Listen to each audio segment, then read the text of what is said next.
സുപ്രധാനമായ ഒരു വാർത്തയാണ് CNN ന്യൂസ് 18 പുറത്തുവിടുന്നത്. അതിൽ അവർ പറയുന്ന ഒരു വലിയ കാര്യം തന്നെ, അതിർത്തിയിൽ ജമ്മു കാശ്മീരുടെ വടക്കൻ കാശ്മീർ അതിർത്തിയിൽ 500-ലധികം വിദേശ ഭീകരർ തമ്പടിച്ചിരിക്കുന്നു ഇന്ത്യയിലേക്ക് നുഴഞ്ഞു കയറാനെന്നാണ്. ലിപ, ജുറ, ചെഞ്ചുവ, അത്മുഖ്, ദുധിയാൽ, തേജിയാൻ, റട്ട്പനി, കെൽ, ധക്കി തുടങ്ങിയ പാക് അധിനിവേശ കാശ്മീരിൻ്റെ ഭാഗങ്ങൾ ഉൾപ്പെടെയുള്ളിടത്ത് പാകിസ്ഥാൻ ഈ ഭീകരർക്ക് കടന്നു കയറാനുള്ള ലോഞ്ചിങ് പാടുകൾ തയ്യാറാക്കിയിരിക്കുന്നു. ഈ ഭീകരരെല്ലാം പാകിസ്ഥാൻ്റെ സൈനിക വാഹനങ്ങളിലാണ് അതിർത്തിയിൽ എത്തിച്ചിരിക്കുന്നത്. കാരണം ഇതിൻ്റെ എല്ലാം ചിത്രങ്ങൾ ഈ മാധ്യമം പുറത്തു വിടുകയും ചെയ്തിട്ടുണ്ട്.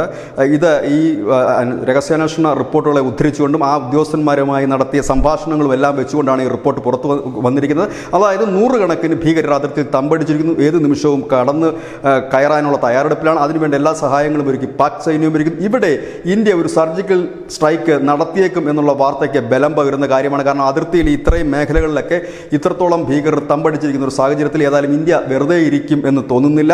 ഒരു സർജിക്കൽ സ്ട്രൈക്കിനുള്ള എല്ലാ സാധ്യതകളുമുണ്ട്. ഇത്തരത്തിൽ തന്നെയായിരുന്നു ബാലക്കോട്ടും ഇതുപോലുള്ള ലോഞ്ച് പാഡുകൾ ലക്ഷ്യമാക്കിയായിരുന്നു സർജിക്കൽ സ്ട്രൈക്ക് നടന്നിരുന്നത്. ഏതായാലും ഇത് വലിയ രീതിയിൽ ഈ മാധ്യമം റിപ്പോർട്ട് ചെയ്യുന്നതനുസരിച്ച് 500-ലധികം ഭീകരർ, വിദേശ ഭീകരർ തമ്പടിച്ചിരിക്കുന്നു. കാരണം നമുക്കറിയാം, കഴിഞ്ഞ കുറേ നാളുകളായി ഈ കാശ്മീരിന് ഉള്ളിൽ മലനിരകളിലും മറ്റും തമ്പടിച്ചുകൊണ്ട് വിദേശ ഭീകരർ, പ്രത്യേകിച്ച് അഫ്ഗാനിസ്ഥാനിലേക്ക് സൈനികരായിരുന്നവർ, പാകിസ്ഥാനിലുമൊക്കെ സൈനിക പ്രവൃത്തിയിൽ ഏർപ്പെട്ടിരുന്നവരാണ് ഇപ്പോൾ കാർഗിൽ മോഡലിലൊക്കെ ഈ കാശ്മീരിൽ ഇപ്പോൾ ഈ ആക്രമണം നടത്തിക്കൊണ്ടിരിക്കുന്നത്. ഏതായാലും വലിയൊരു തിരിച്ചടിക്ക് ഇന്ത്യ തയ്യാറെടുത്തിരിക്കുന്നു എന്നുള്ള വാർത്തകൾ നേരത്തെ മുതൽ തന്നെ വന്നിരുന്നതാണെങ്കിൽ ഇപ്പോൾ അതിനുള്ളൊരു കാരണം ഈ അതിർത്തിയിൽ ഈ ഭീകരർ തമ്പടിക്കുന്നതാണ് എന്ന് വ്യക്തമായിരിക്കുന്നു.